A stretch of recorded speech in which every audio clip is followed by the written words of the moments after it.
And our top focus in WION right now, the United States of America has confirmed that the White House is working on a potential deal to end the hostilities and secure the release of Israeli hostages from Hamas. National Security Advisor Jake Sullivan, however, cautioned that a resolution has not yet been reached. He further added that the United States is actively working on it and is engaged deeply with key players in the region. Meanwhile, the UNRWA, which is responsible for aid supply in Gaza, has suspended shipments through the Kerem Shalom crossing, which has been a primary route for humanitarian aid into Gaza. UNRWA chief Philippe Lazarny has condemned the situation, citing repeated attacks on aid trucks and also an increasingly dangerous environment for relief workers. This comes after the United Nations warned on Friday that Gaza has descended into anarchy, with hunger rising, looting rampant, and rising numbers of rapes in shelters as public order falls apart.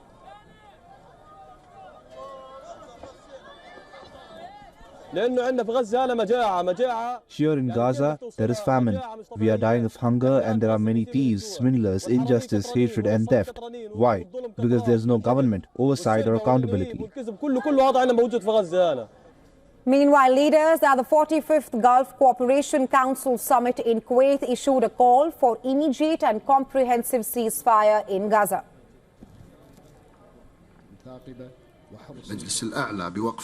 The Supreme Council called for an end to the crimes of killing and collective punishment in Gaza, the displacement of the population and the destruction of civilian facilities and infrastructure, including health facilities, schools and places of worship, in clear violation of international law and international humanitarian law. The Palestinian Health Ministry has said that at least 4 people were killed in an Israeli strike in West Bank on Sunday. The Israeli military, in a joint statement with the Shin Bet Internal Security Agency, said that it has eliminated a terrorist cell responsible for several shooting attacks in the Gilboa area. At least 44,000 Palestinians have died in the ongoing Israeli military campaign in response to the Hamas's October 7th attack on Israel. Meanwhile, Yemen's Houthis have claimed responsibility for a coordinated attack on Sunday targeting U.S. military assets in the Arabian Sea and also the Gulf of Aden. The U.S. Navy is yet to confirm the details of the attack.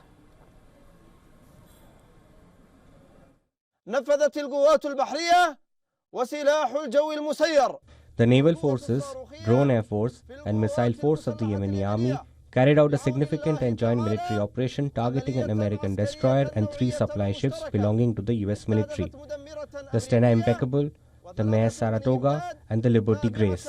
The operation was carried out with 16 ballistic and cruise missiles and drones in the Arabian Sea and the Gulf of Aden, achieving precise and direct hits. ونفذت العملية ب16 صاروخا باليستيا ومجنحا وطائرة مسيرة.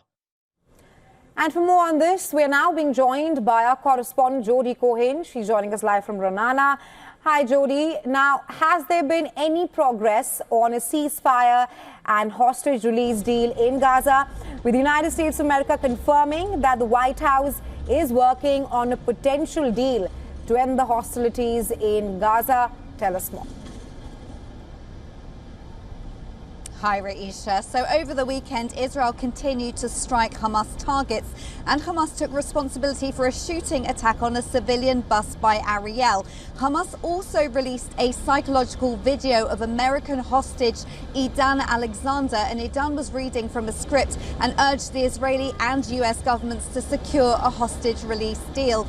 Now, the Biden administration, as you said that they're working on a deal. They said that Hamas could stop the war and end all the suffering by releasing the 101 hostages, including the 7 American citizens. The White House said it's working on this deal, but it's not there yet. Now, Israeli Minister Ron Dermer is reportedly going to meet with Biden and Trump officials to discuss this as well as Iran. A Hamas delegation is in Cairo for talks, but an Israeli official has indicated that there has not been a change in Hamas's stance. But Prime Minister Netanyahu has suggested that he believes the conditions are ripe to free the hostages, and that's after the ceasefire with Hezbollah, with Hamas no longer having Hezbollah to support it. Right, Jody also talked to us about if the ceasefire between Israel and Hezbollah in Lebanon, if that is holding up at this point of time, and perhaps what are the implications of the unrest in Syria that we are witnessing for Israel at this point of time. So the ceasefire between Israel and Hezbollah, I would say, is fragile but still holding. Now, over the weekend, the IDF struck what it said were armed Hezbollah operatives in South Lebanon. Now, Hezbollah being there is in violation of the agreement, and Israel is allowed, under particular conditions in the agreements, to take action to prevent Hezbollah from returning. Now, with Hezbollah said to be involved in supporting Assad's regime in Syria, according to military analysts, this could be positive in the short term for the ceasefire between Israel and Hezbollah. But it also could mean that if Iran and Hezbollah forces and arms are on Israel's doorstep in Syria, that Israel might need to take action. For now, Prime Minister Netanyahu has said that Israel is closely monitoring the situation and will defend Israel's interests. Right, Jody, thank you for joining us on the show and getting us the latest on the situation in West Asia.